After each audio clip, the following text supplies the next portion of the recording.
Assalamualaikum warahmatullahi wabarakatuh. Sobahal khair, kaifa halukum? Baik anak-anakku sekalian, pada kesempatan kali ini kita akan melanjutkan pembelajaran pendidikan agama Islam dan budi pekerti kelas 5, pembelajaran keempat dengan tema bulan Ramadan yang indah. Sebelum kita mulai pembelajaran, mari kita buka pembelajaran kita pada kesempatan kali ini dengan membaca surat Al-Fatihah. Semoga yang kita pelajari menjadi ilmu yang bermanfaat. Al-Fatihah. A'udzubillahi minasyaitonirrajim. Bismillahirrahmanirrahim. Alhamdulillahi rabbil alamin. Ar-Rahmanir-Rahim. Maliki yaumiddin.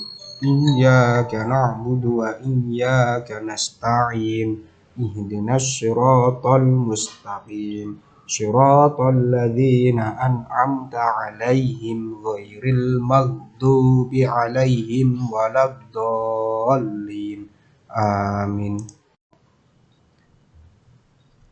Baik anak-anak sekalian, setiap memasuki bulan Ramadan, setiap orang Islam wajib melaksanakan ibadah puasa.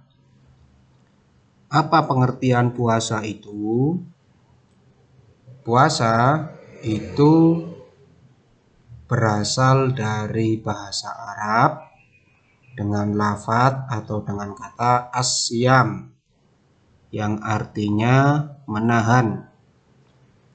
Sedangkan puasa menurut istilah adalah ibadah yang menahan diri dari segala yang membatalkan puasa dari terbit fajar sampai terbenam matahari dengan syarat dan rukun tertentu. Puasa itu terbagi menjadi 4 macam berdasarkan hukumnya.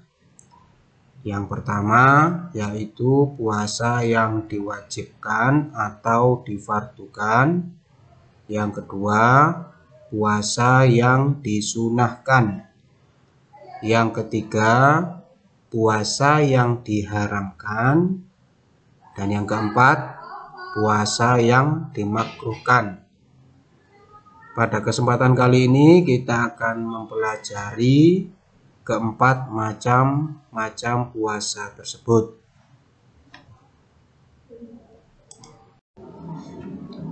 Yang pertama yaitu puasa yang diwajibkan atau yang difardukan. Puasa yang diwajibkan atau yang difardukan itu ada 4 macam. Yang pertama puasa Ramadan. Yang kedua puasa nazar. Yang ketiga puasa kafarot. Dan yang keempat adalah puasa qadha. Baik, untuk puasa yang difardukan atau yang diwajibkan, yang kita pelajari pertama adalah tentang puasa Ramadan. Puasa Ramadan itu hukumnya wajib. Dijelaskan dalam Al-Quran surat Al-Baqarah surat kedua ayat 183 yang berbunyi A'udzubillahi minasyaitonirrajim. Bismillahirrahmanirrahim. Ya ayyuhalladzina amanu kutiba alaikumusyamu kama kutiba alal ladzina min qablikum la'allakum tattaqun. Yang artinya, hai orang-orang yang beriman, diwajibkan atas kamu berpuasa sebagaimana diwajibkan atas orang-orang sebelum kamu agar kamu bertakwa.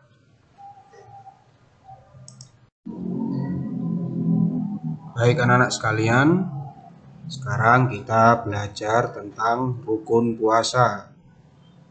Rukun puasa itu adalah sesuatu yang wajib dilaksanakan agar puasa kita menjadi puasa yang sah. Jika orang tidak memenuhi rukun puasa, maka puasanya tidak sah. Rukun puasa itu hanya ada dua. Yang pertama, niat di dalam hati. Kapan niatnya? Yaitu pada malam hari. Adapun bentuk niatnya jika diucapkan berbunyi nawaitu shauma ghadin an adai fardi syahri ramadhani hadhis sanati lillahi ta'ala. Jadi bukan Ramadona tapi Ramadhani, yang artinya saya niat berpuasa esok hari untuk menunaikan fardu di bulan Ramadan tahun ini karena Allah Ta'ala. Rukun puasa yang kedua yaitu menahan diri dari segala yang membatalkan puasa sejak terbit fajar. Terbit fajar itu berarti kalau sholat itu masuk waktu sholat subuh sampai terbenam matahari. Terbenam matahari itu berarti kalau sholat itu masuk waktu sholat maghrib. Setelah kita mempelajari tentang rukun puasa, sekarang kita mempelajari tentang syarat wajib puasa. Syarat wajib puasa itu ada 3. Yang pertama, berakal sehat. Orang yang tidak berakal sehat, maka dia tidak wajib berpuasa. Yang kedua, sudah balik atau sudah dewasa. Dan yang ketiga, termasuk syarat wajib puasa adalah dia kuat berpuasa. Orang yang lemah fisik tidak wajib berpuasa. Misalnya lemah karena sudah tua, maka beliau boleh tidak berpuasa. Tetapi beliau wajib menggantinya dengan membayar fidyah.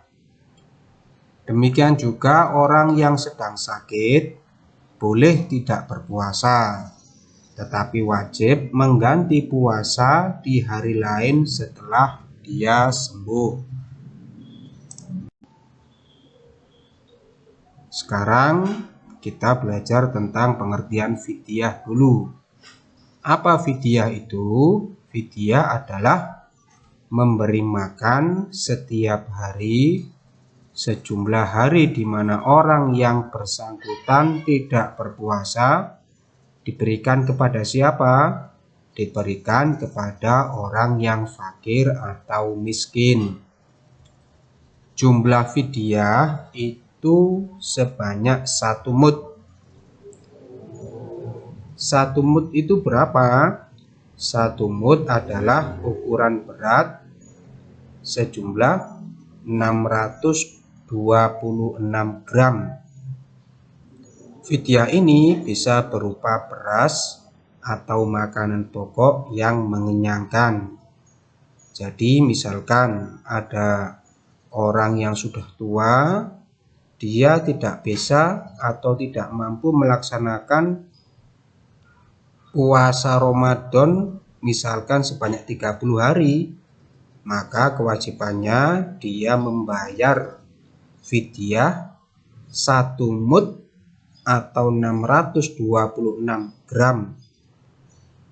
Misalkan makanan pokoknya berupa beras, berarti 626 gram beras dikali 30 hari, kemudian diberikan kepada orang yang fakir atau orang yang miskin.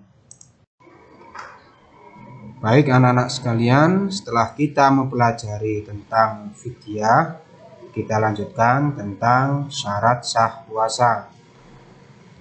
Syarat sah puasa itu ada 5. Yang pertama, orang yang berpuasa harus beragama Islam.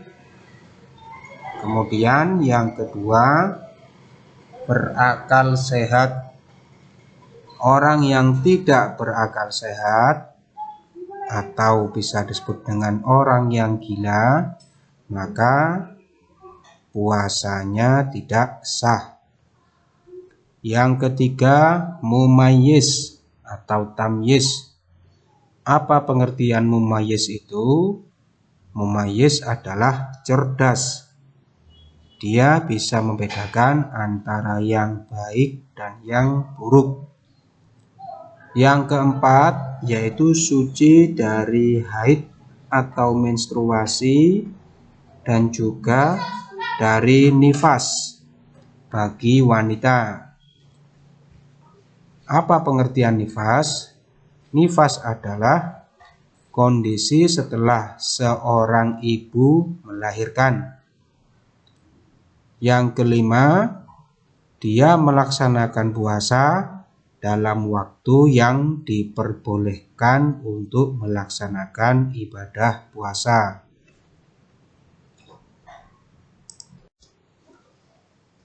Baik anak-anak, sekarang kita mempelajari tentang beberapa hal yang membatalkan puasa.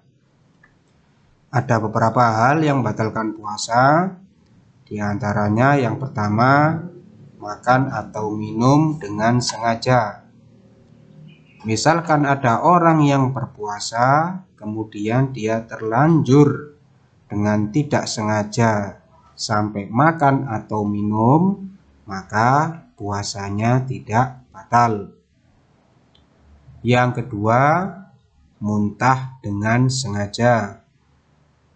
Yang ketiga, datang bulan atau haid atau menstruasi atau melahirkan bagi wanita.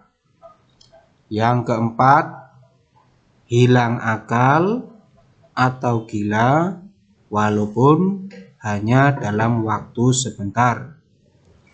Dan yang terakhir yaitu murtad.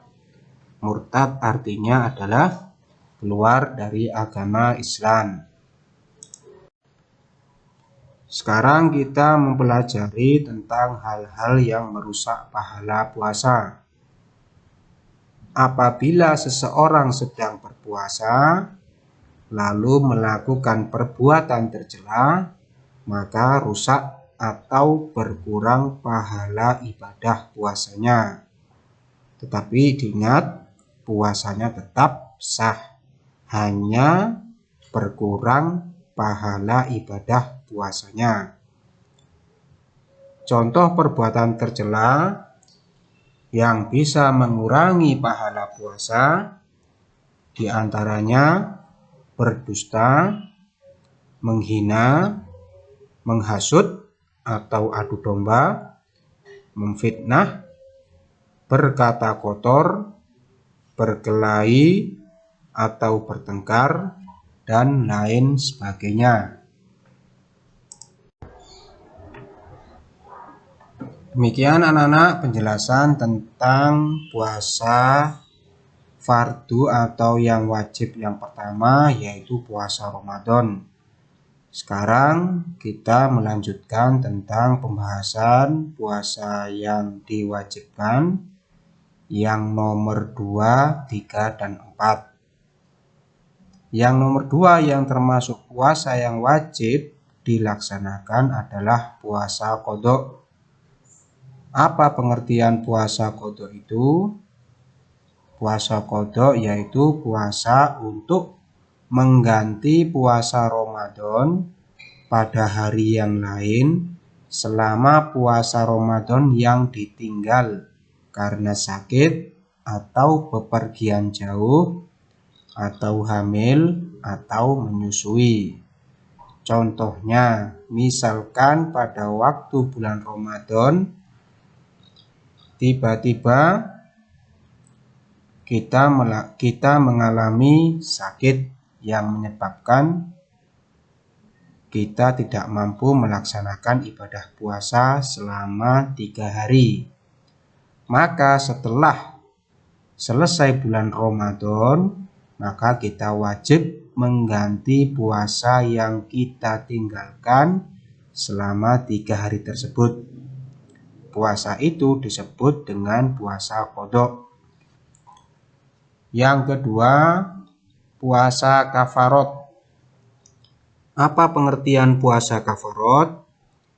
Puasa kafarot adalah puasa yang wajib dikerjakan untuk menutupi sesuatu keteledoran yang telah dilakukan. Contoh puasa kafarot itu misalkan ada seseorang yang melanggar sumpah. Misalkan dia bersumpah kepada temannya, kemudian dia melanggar sumpah tadi. Cara agar dosa dari melanggar sumpah itu dihapus, maka dia harus melaksanakan puasa kafarot. Untuk puasa kafarot karena dia melanggar sumpah yang telah diucapkan, maka dia wajib melaksanakan puasa sebanyak 3 hari berturut-turut. Kemudian yang terakhir, dari puasa yang wajib dilaksanakan adalah puasa nazar. Puasa nazar itu yaitu puasa yang terjadi karena adanya nazar. Nazar itu seperti berjanji. Contoh misalkan ada seorang murid yang bernazar atau berjanji, dia berjanji, demi Allah, misalkan saya juara 1 di kelas, maka saya akan melaksanakan puasa sebanyak 5 hari. Kemudian tiba-tiba dia memang terpilih menjadi juara 1. Karena dia sudah melaksanakan nazar atau berjanji bahwa dia akan berpuasa 5 hari ketika dia juara 1 di kelas, maka dia wajib melaksanakan puasa tersebut sebanyak 5 hari. Puasa 5 hari ini disebut dengan puasa nazar atau puasa sumpah.